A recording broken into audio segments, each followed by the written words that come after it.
O IDDD, o instituto que eu represento, é uma entidade da sociedade civil composta basicamente por advogados criminalistas. Ou seja, nós estamos do lado oposto do fronte. Muito embora eu veja aqui amigos como Roberto Liviano, representando o Ministério Público, e temos pontos convergentes e pontos divergentes. Quando a Câmara dos Deputados incluiu de sopetão aquele capítulo de abuso de autoridade aos 49 do segundo tempo, o instituto que eu represento, no dia seguinte, emitiu uma nota manifestamente contrária à forma como a Câmara estava criminalizando condutas, não só pela forma como o fez, mas também em razão de contemplar tipos abertos demais, e tipos abertos demais são práticas típicas de estados totalitários, em que o tipo ele tem que prever condutas concretas, condutas específicas, claras, objetivas. Ele não pode dar margem ao arbítrio, né? Ele não pode dar margem ao abuso do Estado. Veja como a questão é metalinguística, né? Nós precisamos de tipos fechados justamente para que um juiz ou um promotor não possa arbitrariamente acusar alguém de um crime, né? Embora e eu, na época, não tenho nenhum receio de dizer isso, eu, como presidente do Instituto, dei uma entrevista à Folha de São Paulo e critiquei alguns setores do Ministério Público, evidente que são pequenos setores, que nunca divergiram da existência de tipos abertos na legislação brasileira. A legislação brasileira contempla inúmeros tipos abertos e a advocacia sempre foi contra. Sempre a OAB entrou com ações de inconstitucionalidade. Eu cito aqui um tipo muito clássico, que é o de gestão temerária, gerir temerariamente instituição financeira. É um tipo absolutamente aberto. E nunca houve uma reação frente a esse tipo. Portanto, eu acho que o momento é rico, porque é um momento de a sociedade inteira perceber, toda, principalmente a classe jurídica, magistratura, advocacia, Ministério Público, todos erramos ao longo dos anos. Todos deixamos de defender, talvez, posições que deveríamos ter defendido em busca de um verdadeiro Estado de Direito. Com relação a este projeto, eu tenho duas questões a colocar. Primeiro, não se pode punir o crime de hermenêutica. É evidente que se você proibir ou criminalizar um magistrado ou um Ministério Público por exercer o entendimento qualquer que seja, há aqui uma limitação absurda, uma limitação nefasta ao exercício de uma função importante, que é a da função do agente na justiça criminal ou na justiça civil, não importa. Por outro lado, me parece também que criminalizar, eminente senador Roberto Requião, essa é uma preocupação que eu tive lendo o projeto que, aliás, diga-se de passagem, me parece uma belíssima evolução do que foi feito na Câmara. Talvez ainda haja pequenos ajustes para torná-lo ainda melhor, mas ele já é uma evolução importante. Se houver uma criminalização muito grave de algumas decisões tomadas por juiz de primeiro grau, eu temo, como advogado de defesa, que alguns tribunais venham a ficar mais tímidos no reconhecimento de nulidades e ilegalidades, com o receio de que, dando um habeas corpus, revogando uma prisão, reconhecendo a ilegalidade de uma prova, ele vai estar automaticamente criminalizando o juiz de primeiro grau. Isso pode acabar tendo um efeito inverso ao que se quer. Essa é uma preocupação que eu trago à casa, para que este projeto, como quem vai julgar no fundo esses crimes são os próprios magistrados e quem vai acusar são os próprios promotores, há um risco grande de que, para não haver a criminalização, algumas ilegalidades deixem de ser reconhecidas nos processos. É uma preocupação que eu deixo, não tenho uma resposta, não trago uma resposta, mas é uma reflexão que eu trago aqui à colação. Pense na reincidência. Nós só criminalizamos a reincidência. Perfeito. Vamos ouvir o doutor Taufik, por gentileza. Então, por outro lado... Eu sou relator do processo. Eu quero colocar A minha inconformidade com a condução do senador Anastasia. Eu sou relator do processo. Vossa Excelência... Como relator, eu posso intervir em qualquer momento.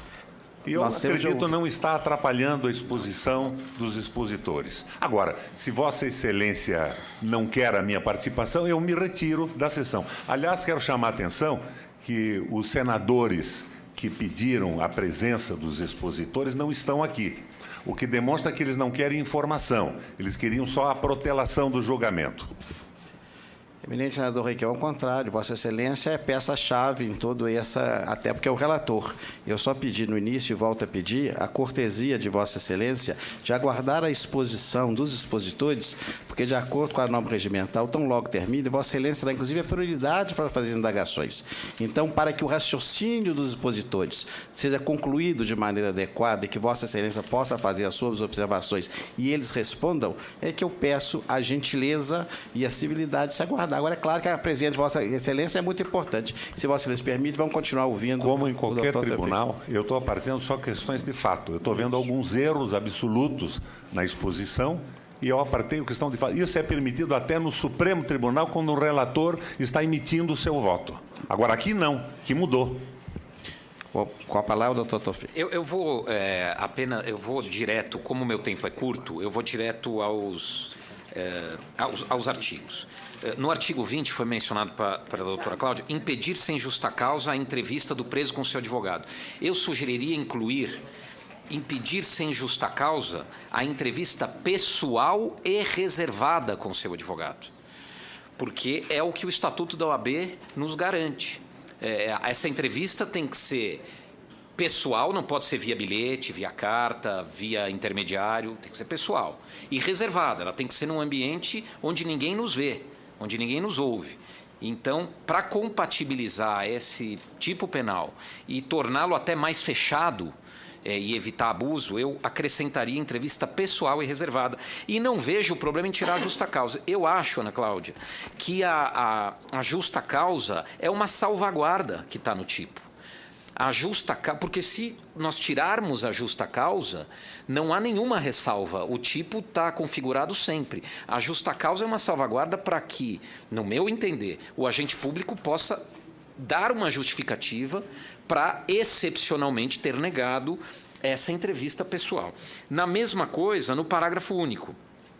Nas mesmas penas incorre quem impede o preso, o réu solto ou o investigado de entrevistar-se, e eu acrescentaria entrevistar-se reservada e pessoalmente, pessoal e reservadamente com seu advogado, que é apenas compatibilizar o tipo com o que a lei obriga o agente público a fazer, que é a entrevista reservada e pessoal. Ou o defensor no prazo razoável antes de audiência judicial. Esse é um tipo que, na minha opinião, salvo entendimento contrário, é fechado, ele criminaliza uma obrigação, o descumprimento de uma obrigação clara do agente público e que afeta um direito de defesa extremamente importante, que é a consulta ao advogado. O artigo 29, eu tô correndo aqui porque o tempo é curto. O artigo 29, eu acho também, embora eu reconheça que existam tipos abertos, eu acho que todos vão falar disso, o artigo 29, por exemplo, não é. É divulgar conversa telefônica, conversa telefônica que não tenha interesse para o processo. Eu iria além.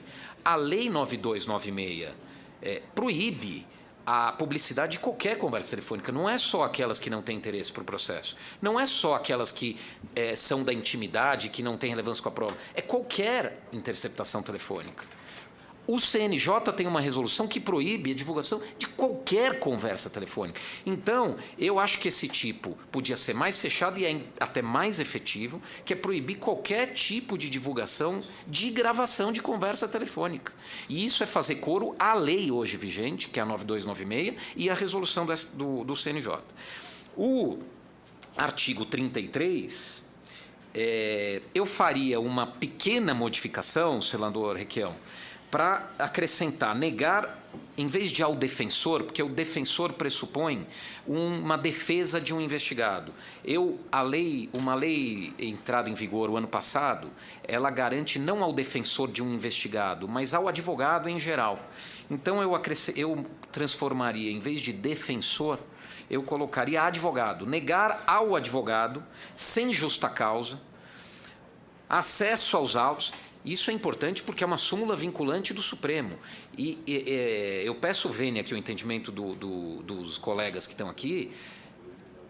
Há um problema hoje na justiça brasileira que é o descumprimento de súmulas. Existem juízes e tribunais que não cumprem súmulas, entendimentos sumulados dos tribunais. Nós levamos recentemente aos ministros do STJ, da 6ª turma, o problema, mostrando que a crise carcerária podia ser muito menor se os juízes cumprissem as súmulas do STJ, que não são observadas por questões ideológicas, não é? Então, isto aqui é uma súmula do Supremo, súmula vinculante do Supremo Tribunal Federal, de que o advogado tem o direito de ter acesso à investigação. Ou seja, quem nega isso, sem justa causa, está violando um grave direito de defesa. Eu faria só um ajuste, senador, porque ao final do artigo diz, ressalvadas diligências cujo sigilo seja imprescindível. O sigilo imprescindível é arbítrio da autoridade que quer negar ou não as cópias, o acesso aos autos. A súmula não fala em sigilo, ela fala ressalvadas as diligências em curso. Ou seja, eu tenho uma interceptação telefônica em curso, é evidente que eu não sou obrigado a dar ciência para o advogado dessa diligência em curso. Agora, todo o resto que está na investigação, depoimentos, extratos bancários que digam respeito à investigação, depoimentos, eu não posso negar isso ao advogado. E é por isso que a súmula diz, a súmula vinculante 14 diz, diligências em curso, cujo sigilo seja imprescindível. Uma diligência de busca e apreensão que está em andamento, é evidente que não vai se dar notícia disso ao advogado. Então, me parece que esse, salvo melhor juízo novamente, esse me parece também um tipo absolutamente fechado, porque ele é o reflexo fiel do que a súmula vinculante hoje, 14, já proíbe e que a lei, o Estatuto da OAB também já prevê. Então, eu faria esse pequeno ajuste. Como o meu tempo, eu penso que se encerrou, eu tinha mais coisas para falar, mas eu vou deixar que os outros colegas de bancada se pronunciem. Obrigado, senhor presidente. Muito obrigado.